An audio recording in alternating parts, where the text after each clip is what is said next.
T-Rex! We love you! T-Rex! We love you! T-Rex! We love you! Portland! We love you! Portland! We love you! Stay strong, Portland. We're here with you in solidarity, just like you've been with us. You continue to be in our hearts and in our prayers.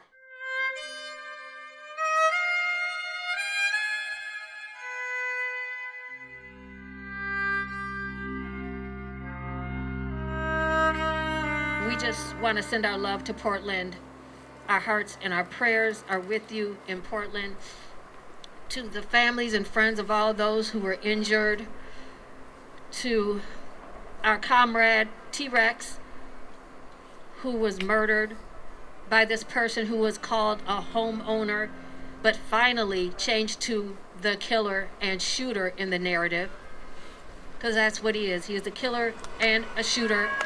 It's kind of hard to get like the real facts and details because we are not like on the ground in Portland, but I did read something that said this man who came out and shot 5 people, injuring them and fatally killing another person, 6 people who were injured, had been out hanging up Patriot banners around town.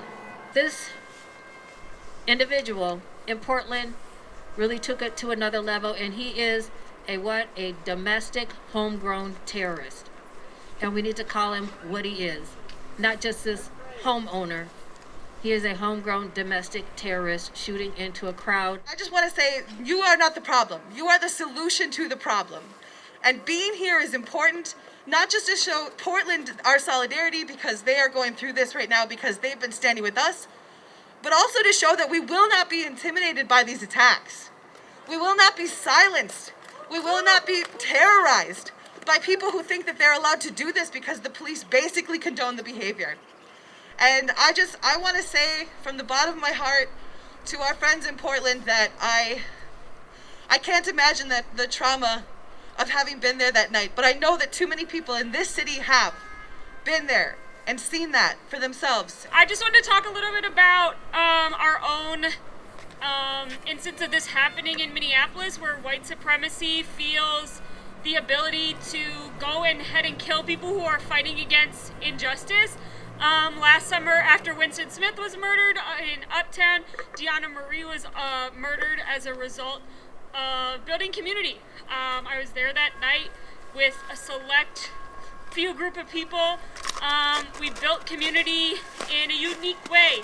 I work with kids primarily, and I had a volleyball in my car. And so we started playing games in the street because it was something to do around building community and getting to know each other more. And unfortunately, that volleyball game turned into resulting in a death, which it's still like jarring in my mind to think back to that day. And the people I know who were there feel similarly. To experience that reverberation after fighting for somebody who was murdered at the hands of a system that's supposed to protect you doesn't make any sense. Like, there's no correlation that you can make sense of that in your mind. Being there that night as the result of the white supremacists driving through the barricades we had made, the police arrived not moments later just to yell at us. They came out with bats and their spray. And it was jarring, honestly, to have people there, because the minute it happened, we all looked around. The medics quickly took action, but we knew that there was nothing that we could do because we're not going to call the police. We're here protesting and building community against a white supremacist system. We're not going to call the police, but we have to make sure the people who were injured and then injured further got the aid they needed. It doesn't make a lot of sense to not build community in those situations. I think for all of us who spend time on the ground regularly, building community is like the key thing you can do, because in an event like that, you need to know who the people around you are so that you can work together to potentially save the lives of others. In both of these instances, both here and in Portland, it's really unfortunate that a person was murdered as a result of one, building community, two, protesting a murder by the white supremacist system. But we have to keep coming back.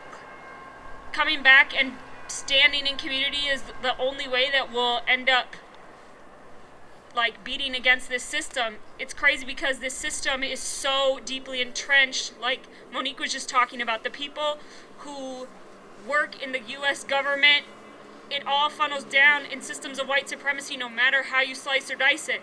If you're not with it, you're against it. We all know this. I don't have a lot to say that's totally revolutionary, but until the systems of white supremacy and capitalism in this country go down, nothing else will go down, and we're gonna keep coming out.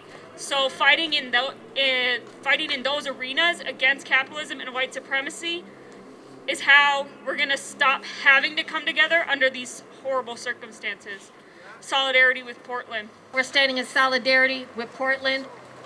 This is Minneapolis to Portland. Portland has consistently and regularly stood in solidarity with the Twin Cities when it comes to the police homicides, and Portland goes hard. I know I've been inspired by the music that they play. They have a theme songs like a Star Wars song or something. I love it.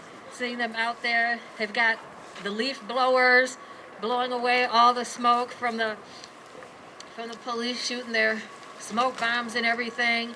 They've got all the umbrellas out. I love to see Portland in action. But one thing that I don't love to see is the response from the police department and white supremacists who reign in that area. I've seen the police literally attack the anti-fascists and the BLM protesters, basically joining hand in hand with the white supremacists. That's Portland, where the governor believes that it's okay for white supremacists to attack protesters.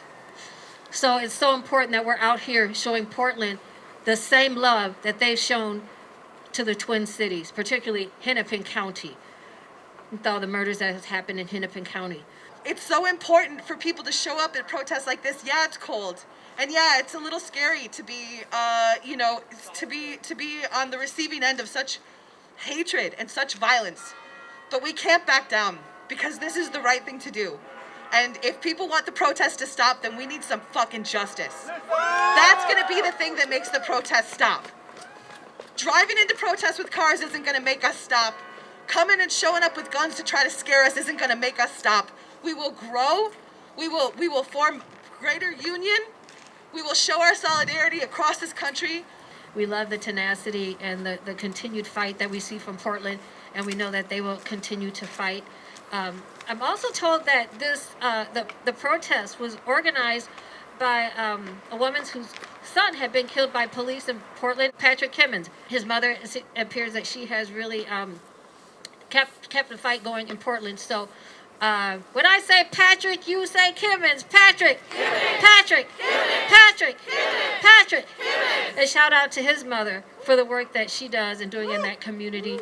Our prayers are with her. She was one of the organizers of that rally as well. This is just, solidarity and love to all stolen lives and the families there. This is what we must do for one another. We're just reciprocating. You've given so much to the families and the victims.